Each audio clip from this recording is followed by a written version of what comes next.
Hi guys, my name is Alejandro Talavera and I'm doing the chemistry food project video, and the food I'm going to be making is scrambled eggs. And while making them, I'm going to try to explain how scrambled eggs involve a process known as disulfide crosslinking, and I'll do that by incorporating some video of me making the eggs and then some of me explaining the topics. So let's get started. So here we go. We got our recipe. I just stole it from Gordon Ramsay because he's pretty good. He makes pretty good eggs. So anyway, first off, we're gonna crack 4 eggs into the pot. Then we're gonna add butter to the pot. We're gonna put the pan on mid to high heat. We're gonna stir it with a spatula. After 30 seconds, we're gonna take the pot off the heat and then stir it for 10 seconds. We're gonna repeat that for a couple of times. And then lastly, we'll just season it with salt and add pepper. So I'll explain everything as we go along. But first of all, we got our eggs, 4 eggs. Let's see if I can crack them with one hand. I'll crack. Okay, yeah. So got our first egg. I cracked that one too hard. Second egg.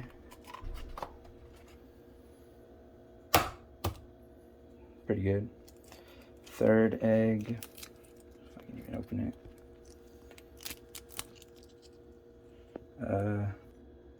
Okay, so we got in our third egg.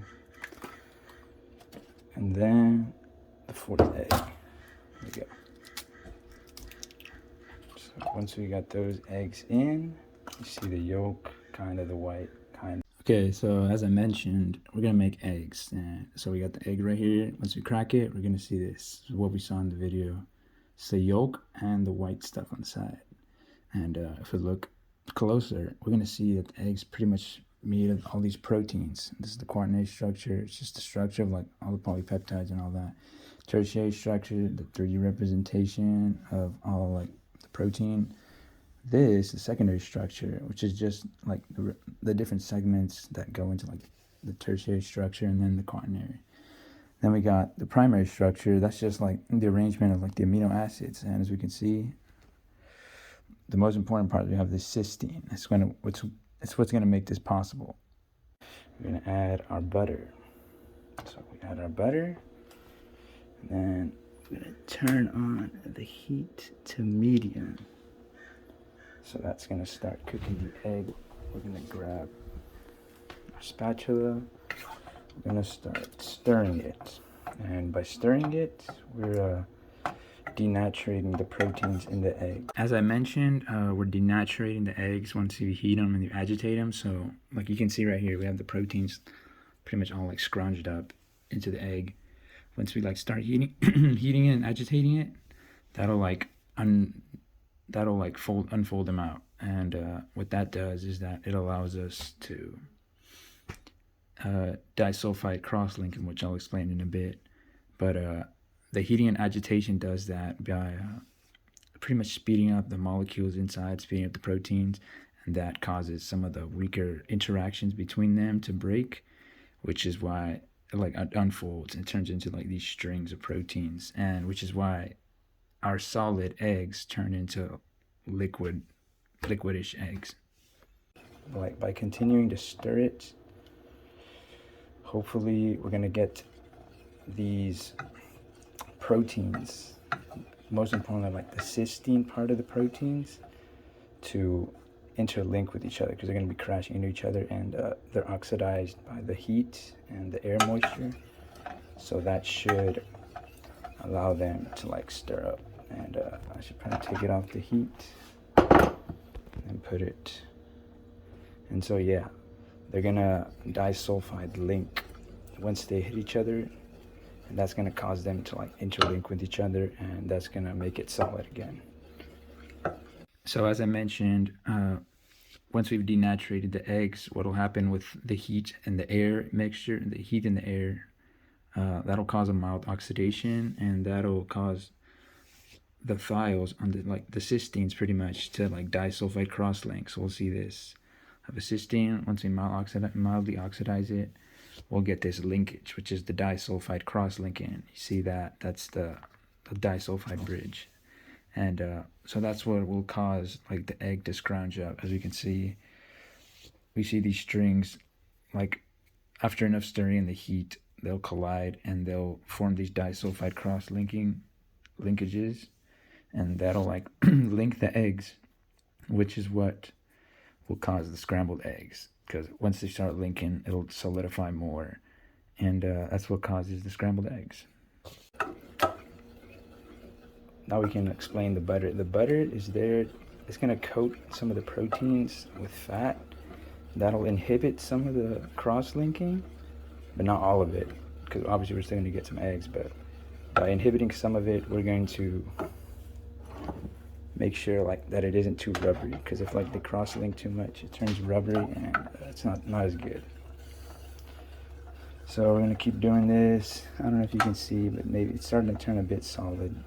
So that means some of the cross-linking is taking place.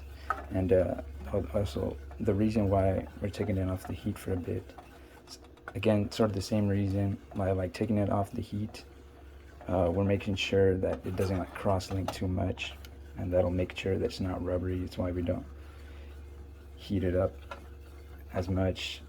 It's fine if you do, but that's if like you like rubbery eggs. But so we're just gonna continue doing this. It's gonna take a while. You can start seeing some of the solid. And yeah, hopefully it turns out good, because I'm pretty hungry. Let's see, we're just gonna continue this. It's been 10 seconds. I'm not counting, but I'm pretty sure. Put it back on the heat, start stirring again. And yeah, chemistry. But yeah, because they're cross-linking like a ton, they're gonna reform into a solid by the disulfide bridges, and that'll be just the scrambled eggs. Yeah, it's starting to form. Just a bit more, and we'll be done.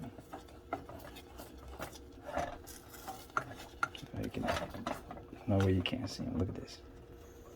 You can definitely see them now. Definitely see them.